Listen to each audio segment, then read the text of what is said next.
Dear students, welcome back. आज की इस वीडियो में हम सेंटेंस के बारे में सीखेंगे। तो चलिए शुरू करते हैं। सबसे पहले जान लेते हैं कि सेंटेंस की डेफिनेशन क्या है।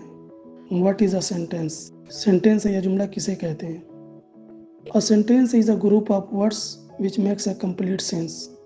सेंटेंस या जुमला अल्फाज के एक ऐसे मजमूआ को कहते हैं जिससे मुकम्मल मफहूम समझ में आता हो। सेंटेंस की इस डेफिनेशन में गौर करने से मालूम होता है कि किसी भी सेंटेंस या जुमला में दो शर्तों का होना ज़रूरी है, जिसके बगैर कोई सेंटेंस या जुमला कंप्लीट नहीं हो सकता। पहली शर्त है कि अल्फाज का मजमूआ हो और दूसरी शर्त है कि उसे मुकम्मल मफहूम समझ में आता हो। अगर इनमें से कोई एक शर्त भी मौजूद ना हो तो सेंटेंस या जुमले का वजूद नहीं हो। सिर्फ एक लफ्ज़ या सिंगल वर्ड जुमला नहीं बन सकता। मसलन दिल्ली, आगरा, कैपिटल वगैरह ये सब सिंगल वर्ड हैं, ये जुमला नहीं बन सकते। इसी तरह अगर अल्फाज का मजमूआ हो, ग्रुप ऑफ वर्ड्स हो, मगर उनसे मुकम्मल मफहूम समझ में ना आता हो तो वो भी जुमला नहीं बन सकता। मसलन the capital of India, in the sunshine, ये ग्रुप ऑफ वर्ड्स तो हैं, अल्फाज के मजमूआ तो हैं, मगर इनसे कोई मुकम्मल मफहूम समझ में नहीं आ रहा है, इसलिए ये सेंटेंस या जुमला नहीं बन सकते। तो सेंटेंस या जुमला के लिए ज़रूरी है कि उसके अंदर दोनों शर्तें मुकम्मल तौर पर मौजूद हों, यानी अल्फाज का मजमूआ भी हो और उससे मुकम्मल मफहूम भी समझ में आता हो,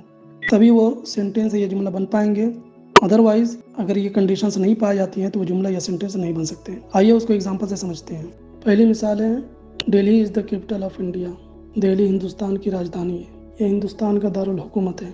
इस मिसाल में सेंटेंस की दोनों कंडीशंस, दोनों शर्तें मौजूद हैं कि इसमें अल्फाज का मजमूआ भी है, क्योंकि ये सेंटेंस कई अल्फाज से मिलकर बना है, तो ये ग्रुप ऑफ वर्ड्स भी है और इससे एक मुकम्मल मफहूम भी समझ में आ रहा है।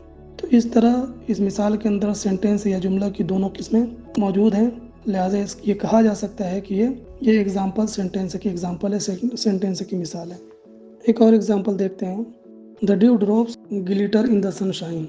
धूप में शबनम के कतरे चमकते हैं। इस मिसाल में भी अगर आप गौर करें तो ये मिसाल भी कई अल्फाज से मिलकर बनी है, तो ये भी ग्रुप ऑफ वर्ड्स हो गई और इसे एक मुकम्मल मफहूम भी समझ में आ रहा है, लिहाजा इसके अंदर भी सेंटेंस या जुमला की दोनों शर्तें हैं, वो दोनों इसके अंदर पाई जा रही हैं, लिहाजा ये भी एक सेंटेंस का एग्जाम्पल होगा, सेंटेंस की मिसाल होगी। आइए कुछ और मिसालें देखते हैं। He has a good memory, उसकी याददाश्त अच्छी है। बैड हैबिट्स ग्रो अनकॉन्शियसली, बुरी आदतें लाशऊरी तौर पर परवान चढ़ती हैं।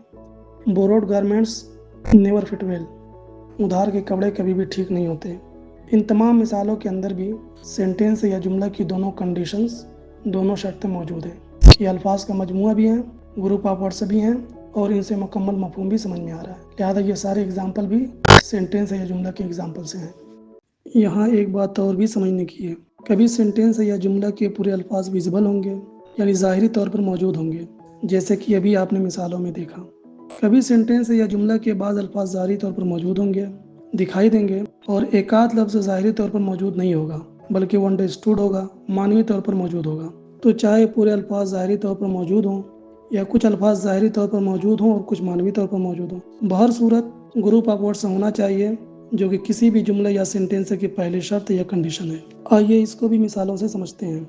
मसलन गो, कम, ईट, स्लीप वगैरह। इन तमाम मिसालों में अगर आप गौर करें तो ये अगरचे दिखने में एक ही वर्ड है, एक ही लफ्ज़ है, मगर इन तमाम में यू का लफ्ज़ पोशीदा है, क्योंकि जब हम कहते हैं गो तो इसका मतलब होता है तुम जाओ, या जब हम कहते हैं कम तो इसका मतलब होता है तुम आओ। तो इनमें यू अगरचे ज़ाहिरी तौर पर दिखाई नहीं देता, लेकिन हमारे जहनों में मौजूद होता है, लिहाजा ये गो, कम या इस तरह के जितने भी एग्जाम्पल्स हैं, जितनी भी मिसालें हैं, वो सिंगल वर्ड्स नहीं है, बल्कि वो भी ग्रुप ऑफ वर्ड्स हैं, अल्फाज का मजमूआ है और वो मुकम्मल मफहूम भी अदा करते हैं, इसलिए वो सब सेंटेंसेस या जुमले हैं।